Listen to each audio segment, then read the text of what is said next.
Hey, so I'm filming a TBR video today. Now, I don't know if you can tell, but I like Disney. This is my TBR video for the Pixarathon, and he actually smells like strawberries and I'm living for it. So I had to bring him in for this video.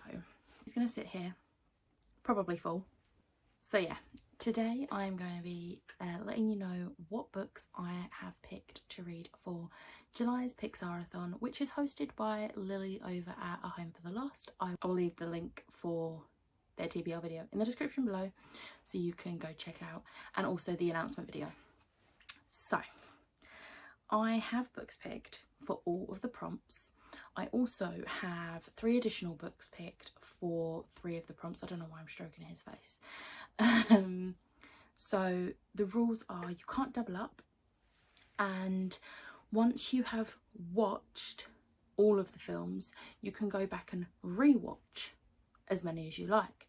So I've picked which books I'm going to read for each film, and then for 3 of the films I have also picked a second book so that if I finish the original lot I will go back and re-watch those 3. So let's get started. Also, this is my first time like wearing this spirit jersey. I was supposed to be wearing it when I went to Disney this year, but obviously that's not happening now, so I'm going to show it off in this video instead. Okay, so I'm just getting the prompts up. Also, I'm staying on brand with Disney with my stickers. Toy Story is all about fun, friendship and children's toys. Read a middle grade. So I have quite a lot of middle grades that I haven't read yet. Well, I say quite a lot. I've got a few. So, but for this one, I am choosing Starfell, Willow Moss and the Lost Day by Dominique Valenti. And it's illustrated by Sarah Warburton. I was lucky enough to get the gorgeous starred edges, and I'm really excited to read this. I'm actually going to be buddy reading this with my mum because she really liked the sound of this, so she bought herself a copy as well. We do this a lot. We do like tend to buddy read a lot of the same books because we have very similar taste. I don't know if you can hear that banging, but basically there's like train tracks a few houses away and they're doing works on them at the moment and it's annoying. The second prompt is in a bug's life, Flick saves the day with one of his inventions. Read a book featuring inventions or an inventor. For this one, I am choosing Spare and Found Parts by Sarah Maria Griffin. So this one is literally like survivors from this epidemic are all missing parts like an arm, a leg, an eye, or whatever.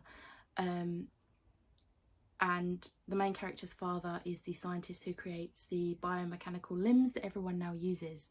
So this fits the prompt really well, and also look at those edges. I have quite a few sprayed edges on this.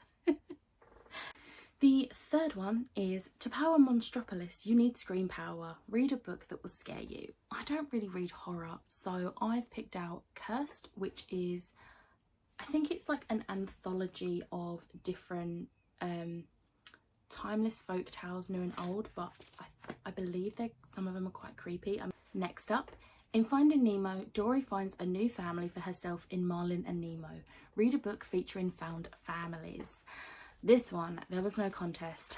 I have picked Aurora Burning by Amy Kaufman and Jay Kristoff. I'm very excited to read this, and obviously this is a found family because Squad 312 are family. And I'm really excited but also scared to read this because I know it's going to rip my heart out just like the first one did, and just like every book by these authors do. Next, even though superheroes are banned, the Parr family still tried to save the day. Read a book about fighting for good.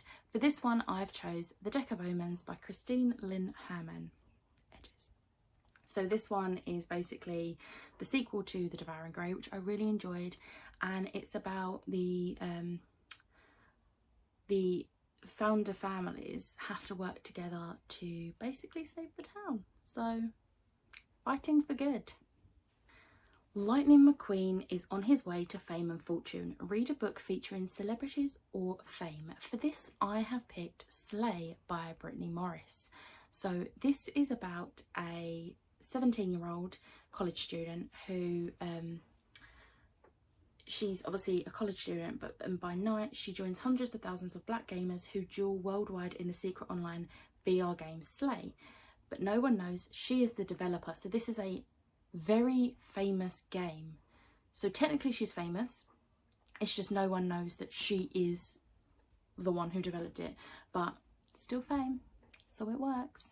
Gwyn and Remy are an odd pair in Ratatouille. Read a book about an unlikely friendship. So I have picked Daughter of Smoke and Bone by Laini Taylor. I have never read this before, so I don't actually know if this does count.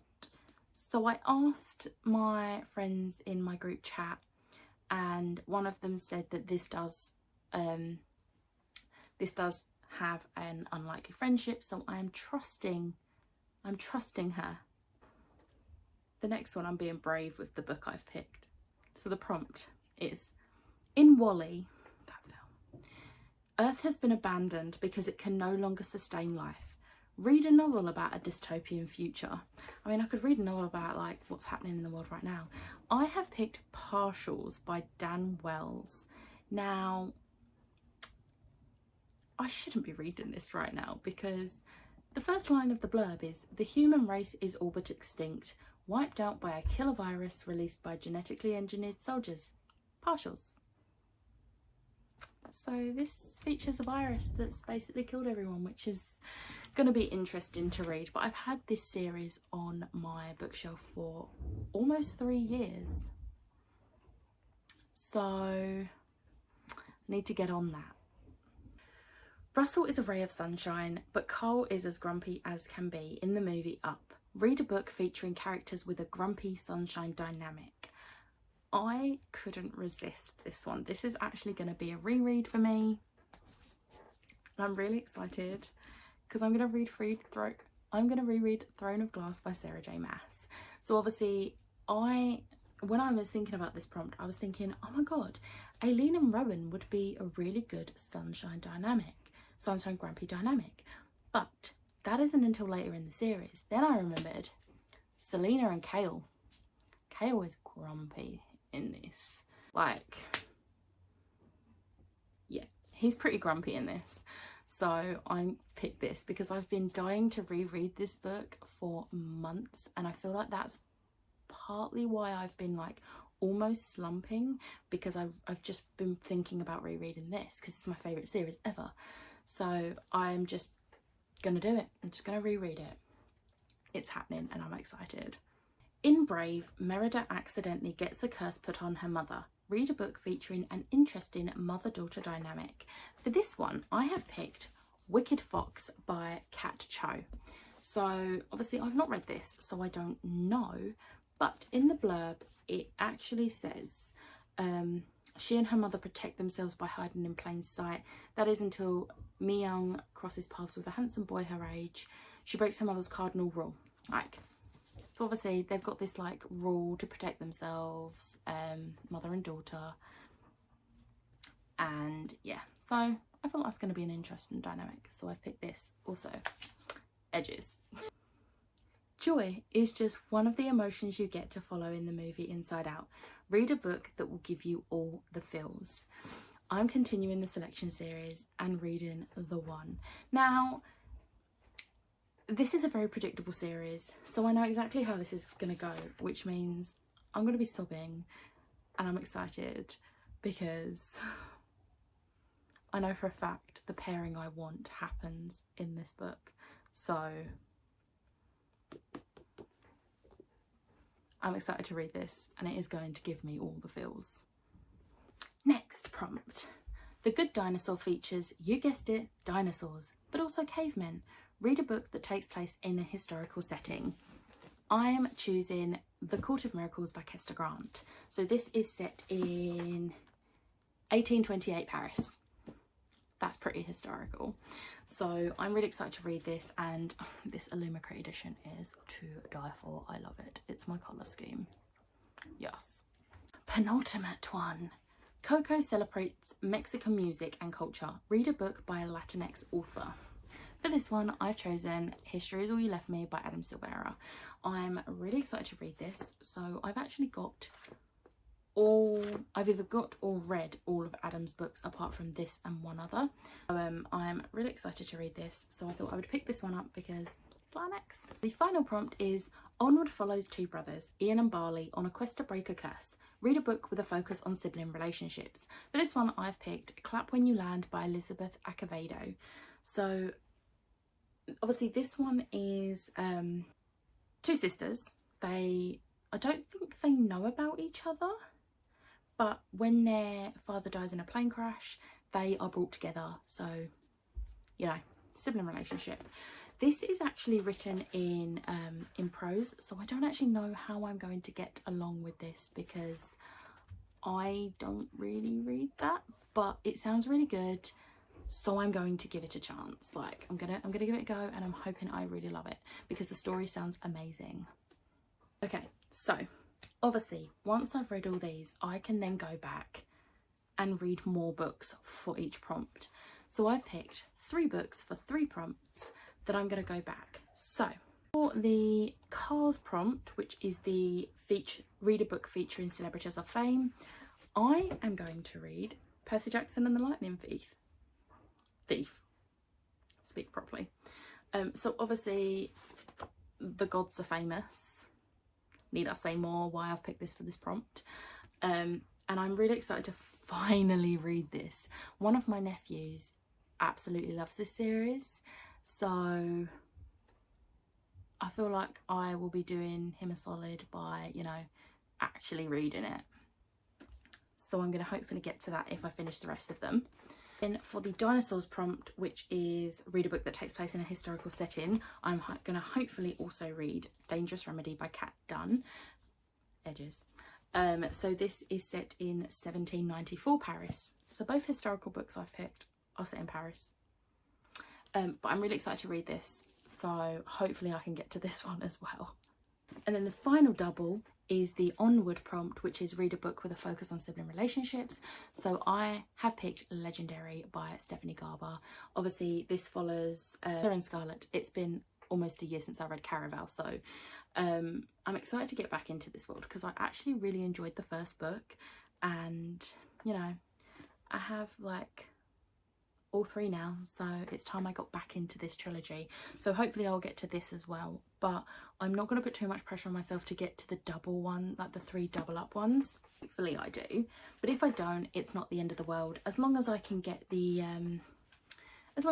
main ones done, it will be fine. So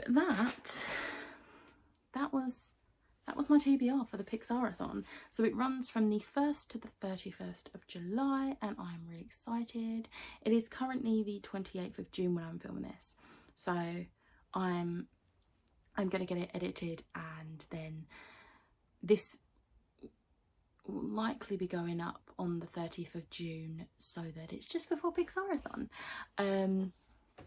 So yeah, I'm really excited for this, and thank you, Lily, for creating this, because if you've been following me for a while, you'll know that me and my friend Liv created the Royal Readathon, which now has a Twitter, at Royal Readathon, where we host Disney themed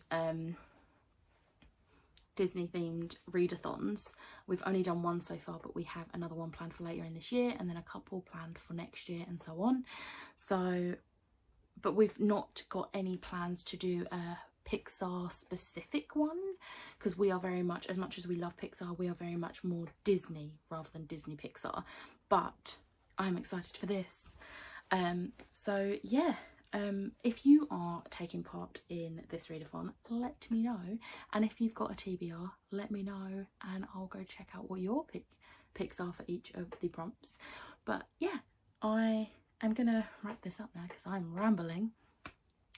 But in the description box I will have the link to Lily's channel, along with the social media links and the link to the Black Lives Matter card, where obviously you can find the petition links, donation links, and lots of resources to educate yourself. So please check that out, and I will see you next time. And I will be making sure I keep you updated on Twitter on my progress, along with all of the vlogs I'll be doing in July. So keep an eye out for those. Bye!